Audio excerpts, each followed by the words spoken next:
नमस्ते अनि स्वागत छ तपाईहरु सम्पूर्णलाई यो युट्युब च्यानलमा म मदन खड्का। यो युट्युब च्यानलमा हामीले विगतदेखि कम्प्युटरका विभिन्न कोर्सहरूलाई एक्सेलका एडभान्स फर्मुलाहरूलाई हेर्दै आइरहेका छौं र साथसाथै अनलाइन जबसँग रिलेटेड कुराहरूलाई पनि हेर्दै आइरहेका छौं। आगामी दिनहरुमा पनि कम्प्युटर सम्बन्धी एडभान्स कोर्सहरू, टेक्नोलोजीसँग रिलेटेड कुराहरू र साथसाथै अनलाइन जबसँग रिलेटेड कुराहरूलाई अझै बढी हेर्नेछौं। यदि तपाई यो च्यानलको लागि नयाँ हुनुहुन्छ भने प्लिज लाइक, शेयर र सब्स्क्राइब गरिदिनु होला र साथसाथै छेउमा रहेको बेल आइकनलाई पनि दबाइदिनु होला।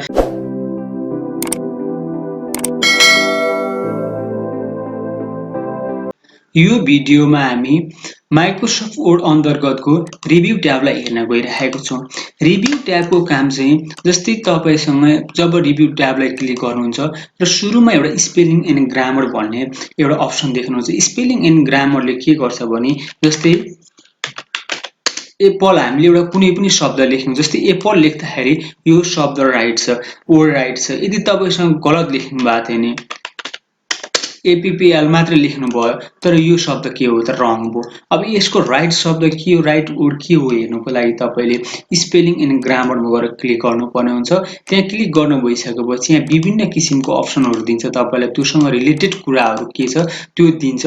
त्यसमध्ये तपाईको चाहिँ कुन चाहिँ हो राइट, तपाईले कुन चाहिँ चाहनुहुन्छ त्यसलाई क्लिक गर्नु र चेन्जमा क्लिक गर्दिनु, ओके गर्नु। हेर्नु यो वर्ड चाहिँ के भयो त यहाँ मिलेर बसिसकेको छ, करेक्ट भइसकेको छ। त्यही कुराहरुलाई हामीले कसरी गर्न सक्छौं भने त्यही शब्द माथि माउसलाई राइट क्लिक गराएर तपाईले यहाँबाट पनि चुज गर्न सक्नुहुन्छ। तपाईलाई कुन चाहिएको छ त्यसमा गएर क्लिक गर्दिनु होला, त्यो शब्द चेन्ज भएर बस्छ।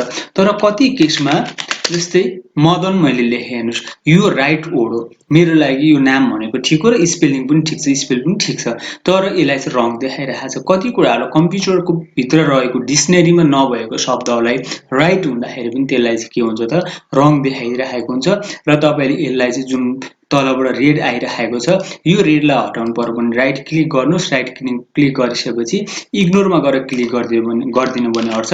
तर यसलाई चाहिँ खासै आवश्यकता हुँदैन, इग्नोर गरिराख्नु पर्ने, किनकि तपाईको डकुमेन्ट तयार भइसकेपछि जब तपाईले प्रिन्ट गर्नुहुन्छ त्यतिखेर यो कुराहरु यो तलबाट स्पेलिङको रङ भएको त्यो चाहिँ रेड लाइन चाहिँ तपाईलाई त्यहाँ प्रिन्टमा आउँदैन। जस्तै नर्मली जस्तो छ त्यस्तै भएर आउँछ नि, यस्तै प्रिन्ट भएर आउँछ। यदि तपाईलाई हटाउनु छ भने चाहिँ के गरी हटाउन सकिन्छ त राइट क्लिक गरेर इग्नोर गर्न सकिन्छ।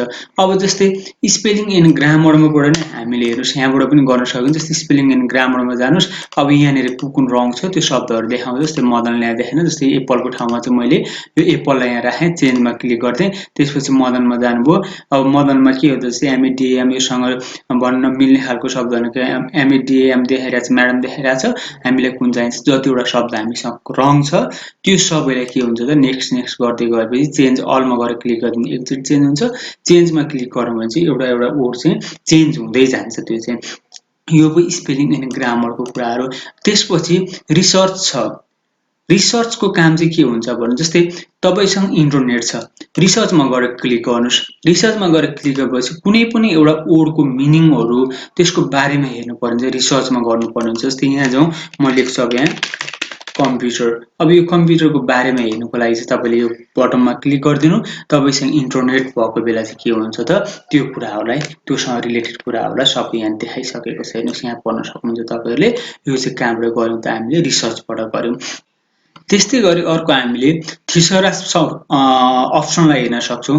तपाईले जब यहाँ गएर क्लिक गर्नुहुन्छ, क्लिक गरिसकेपछि जस्तै एउटा कुनै यहाँ वर्ड टाइप गर्नु, कम्प्युटर मैले लेखे, कम्प्युटरसँग रिलेटेड शब्दहरु, कम्प्युटरसँग मिल्ने शब्दहरु, कम्प्युटर के छ भन्ने कुरा हेर्नुको लागि चाहिँ तपाईले यहाँ क्लिक गरेर गोमा गर्नुपर्छ। यसलाई पनि इन्टरनेट चाहिन्छ।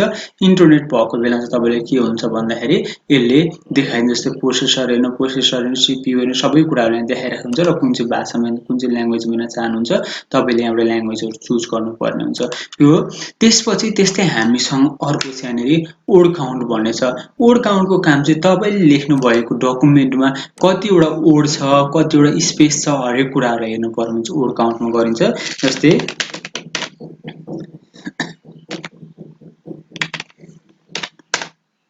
यसरी तपाईले प्याराग्राफ लेख्नु भएको छ, लेखिसकेपछि वर्ड काउन्टमा गएर क्लिक गर्नु, त्यसपछि देखाउँछ यहाँनिर त पेज हामीसँग एउटा छ, वर्ड छ 119, त्यसपछि क्यारेक्टर छ 578 अनि क्यारेक्टर विथ स्पेस, स्पेसलाई पनि एउटा क्यारेक्टर गर्दाखेरि चाहिँ कति 694 छ अनि प्याराग्राफ 3 छ, त्यसपछि लाइन 8 छ।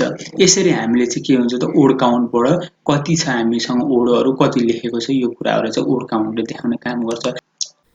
त्यस्तै गरी हामीले यहाँ अर्को ट्रान्सलेट भन्ने अप्सनलाई हेर्न सक्छौं। ट्रान्सलेटमा चाहिँ तपाईले होल डकुमेन्टलाई गर्नु छ, सिलेक्टेड पोइन्टलाई गर्नु छ अथवा सिलेक्टेड टेक्स्टलाई गर्नुहुन्छ। तपाईले यहाँबाट चुज गरेर ट्रान्सलेट गर्नुपर्ने हुन सक्छ हुन्छ।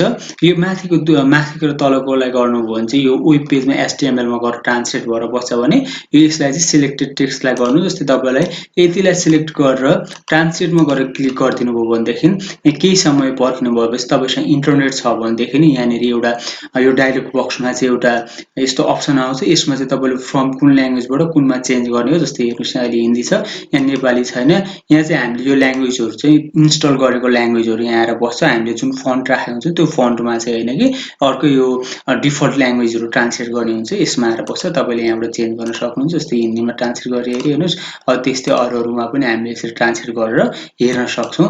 यसलाई चाहिँ ट्रान्सलेटको काम भने ल्याङ्ग्वेजलाई चाहिँ हामीले डकुमेन्टको ल्याङ्ग्वेज चेन्ज गर्नलाई युज गरिन्छ। यहाँ चाहिँ तपाईले सेट गरेर राखेको ल्याङ्ग्वेजहरु हुनुपर्छ। यसको धेरै इम्पोर्टेन्ट यति काम पनि आउँदैन, तर यदि तपाईले गर्नु भने यो सम्पूर्ण कुराहरुले चाहिँ चेन्ज ल्याङ्ग्वेज चेन्ज भएर बस्छ। यहाँबाट गर्नुभयो भनेदेखि चाहिँ चेन्ज गरिदिनु भयो भनेदेखि चाहिँ यो भयो ल्याङ्ग्वेजको काम। र साथसाथै अर्को छ कमेन्ट भन्न। कमेन्ट जस्तै तपाईले यो एउटा कुनै शब्दहरुमा कमेन्ट दिएर राख्नु पर्यो भने सिलेक्ट गर्नु, न्यू कमेन्टमा क्लिक गर्नु। अब यहाँ के गर्नुहुन्छ लेख्नुहुन्छ लेख्न सक्नुहुन्छ। जस्तै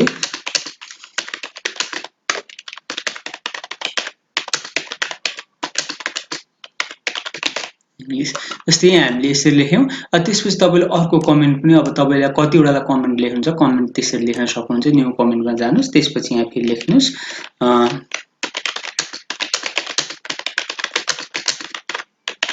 जस्तै यसरी तपाईले कमेन्ट लेख्न सक्नुहुन्छ कुनै पनि कुराहरुको बारेमा याद गर्नको लागि। त्यसपछि तपाईले यसमा क्लिक गरेर यहाँ डिलिट कमेन्टमा गएर क्लिक गर्दिनु भने तपाईको जुन सिलेक्ट छ त्यो चाहिँ डिलिट हुन्छ। र यो डाउन एरोमा क्लिक गरेर डिलिट अल कमेन्ट्समा क्लिक गर्दिनु भने जति कमेन्ट छ तपाईको सबै एकचोटी कमेन्ट डिलिट हुन्छ। त्यसपछि यहाँनिर यदि तपाई यसमा हुनुहुन्छ र नेक्स्टमा क्लिक गर्दिनु भने अर्को कमेन्टमा तपाईको नेक्स्ट कमेन्ट सिलेक्ट भएर बस्छ। प्रिभियसमा क्लिक गर्दिनु भने चाहिँ पछाडीकोमा आएर बस्छ। यो चाहिँ कमेन्टहरुको काम भयो।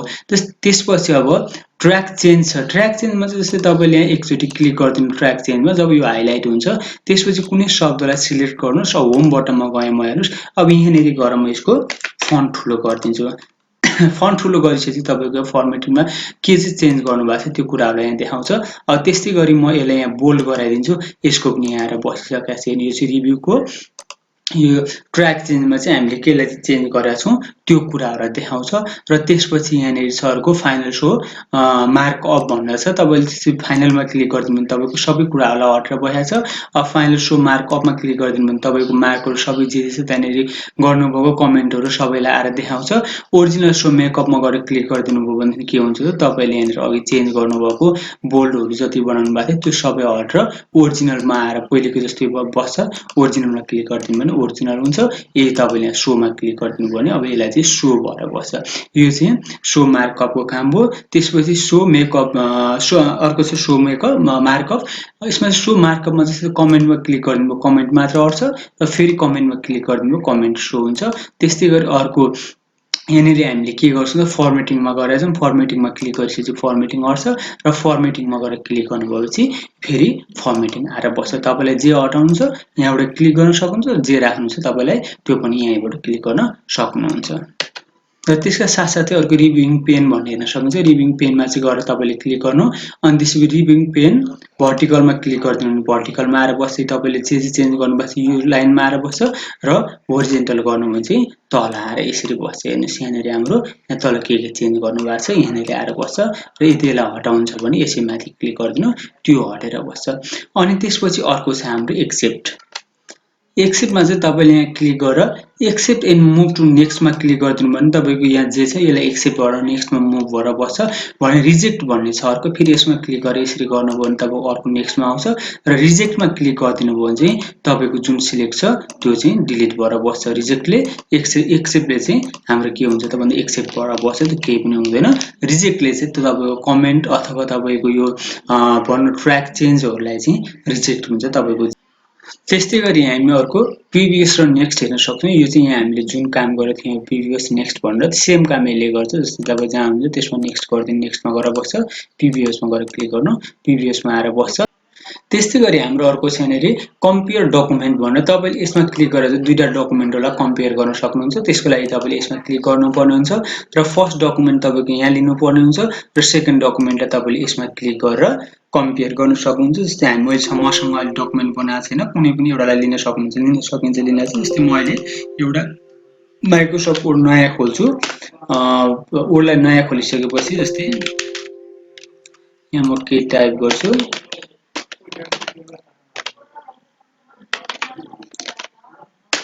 यहाँ यसरी बनाइयो अब यसलाई कम्पेयर गर्नको लागि चाहिँ कम्पेयरमा गएर क्लिक गर्नु कम्पेयरमा फेरि अर्को अप्सन आउँछ यहाँ क्लिक गर्नु त्यसपछि तपाईँको के हुन्छ डकुमेन्ट 2 र अर्को मेरो यो छ डकुमेन्ट 7 आएर कहाँ आएर बसेको छ डकुमेन्ट मानौँ म डकुमेन्ट 7 लाई क्लिक गर्छु क्लिक गरेर ओके गरिदियो भने चाहिँ तपाईँको यहाँनिर कम्पेयर भएर बस्छ यहाँनिर के छ के मिलेको छैन भन्ने कुराहरूलाई चाहिँ हामीले यसरी कम्पेयर गरेर हेर्न सक्छौँ त्यस्तै गरी हामीले अर्को रेस्ट्रिक्ट एडिटिङ भनेर हेर्न सक्छौँ यसलाई चाहिँ हामीले डकुमेन्टलाई प्रोटेक्ट गरेर राख्नुको लागि जस्तै हामीले बनाएको डकुमेन्ट कसैले एडिट गर्न नसकोस् भनेर चाहनुहुन्छ भनेदेखि यसमा गएर क्लिक गर्नु त्यसपछि फर्मेटिङ भनेर छ फर्मेटिङमा यसमा क्लिक गर्नु यसको फर्मेटिङहरू कसैले पनि चेन्ज गर्न पाउँदैन एडिटिङ रेस्ट्रिक्सन भनेर क्लिक गरिदिनु भने यसलाई अब कसैले तपाईँको कुनै कुरालाई पनि एडिट गर्न सक्दैन र एभ्री वानमा गएर क्लिक गरिदिनु भने यो पुरा प्याराग्राफलाई चाहिँ के हुन्छ त भन्दाखेरि प्रोटेक्ट भएर बसेको हुन्छ यसमा चाहिँ अब कसैले पनि एडिट गर्न सक्दैन त्यसपछि एभ्री वानमा गएर क्लिक गरिदिनु भने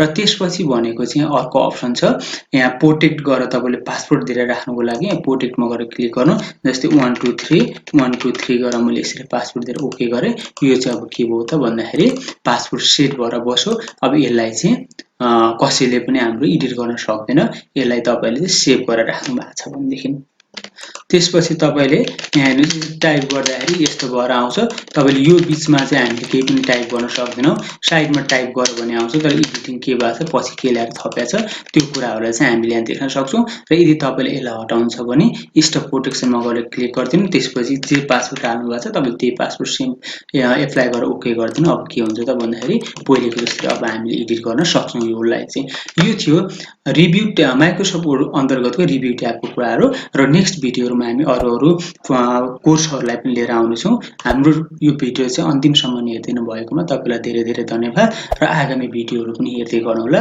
धन्यवाद नमस्ते